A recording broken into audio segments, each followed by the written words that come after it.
here, Talking Town English, and today I would like to talk about one of the most common questions I get as a teacher of English, and that is, Teacher, what's the difference between 2 and 4? When do I use 2? When do I use 4? It is by far the most common question for non-native speakers learning English. So I'd like to help you guys, try to help you kind of figure out which situations we can use 2 and which situations we can use 4. And this is not all of the situations, just a few examples that you can work into your vocabulary or try to practice in isolation and see if you can use them correctly. The first sentence, it's difficult for me to decide. So you see them both there. We have a 4 and the 2. The 2 is not really a preposition. It's part of this verb, decide. So that's going to be your infinitive right here. But this structure is really common when we're speaking English. And we want to say, it's difficult for me.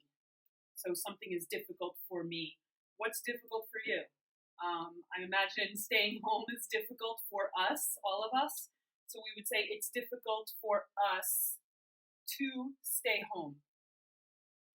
We can change difficult to another adjective. You could say it's easy. It's easy for me to explain. It's easy for me to explain the lesson. So you see when you have kind of this it's plus an adjective difficult, you're going to jump right to this 4. It's difficult for me. It's easy for me. It's simple for me. And then you can throw on any verb that you want there with 2. The next example here, these two, check them out. The menu looks good to me. Vegetables are good for me. So here we see both of them, 2 and 4, in different sentences. They look similar, but there's a difference going on here. Whenever we talk about something that looks good or looks bad or looks difficult, anything that looks, you're going to use 2. It looks good to me. It looks nice to me. It looks easy to me. So you're going to use 2 with this something looks good. The next example, it's good for me. Vegetables are good for me. That means they're healthy. They're good in my body. They help me to be strong and healthy. They're good for me. So if you're talking about a description, oh, this house looks messy to me, or this lesson looks or sounds easy to me, that is how you interpret the lesson. That's how it affects you. Whereas vegetables are good for me, that's a different phrase. That means healthy. So we're going to use good for. The next, I have a list of verbs, specific verbs that use 2, and specific verbs that use 4. So this is better if you just kind of memorize it, get it into your brain, practice it, speak it, make examples. But you see these verbs sent, gave, lent, sold, and explained goes with 2. So I sent it to you, I gave it to you, I lent it to you, I sold it to you, and I explained it to you. That's 2. You can see there's a movement here, to you. This group of verbs is 4. So we have I bought it, I made it, I found it, and I fixed it for you. That's like you're helping someone. It's a gift or it's helpful.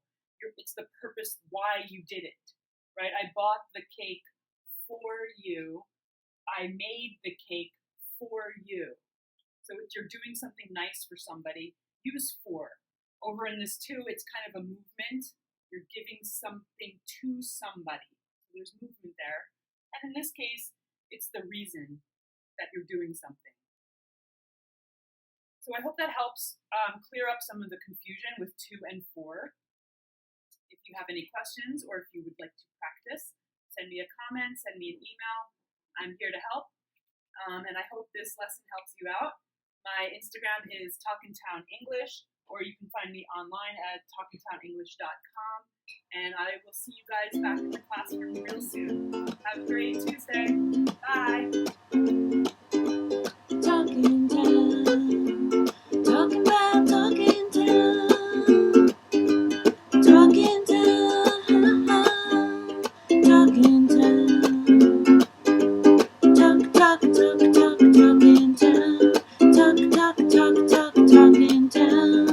talking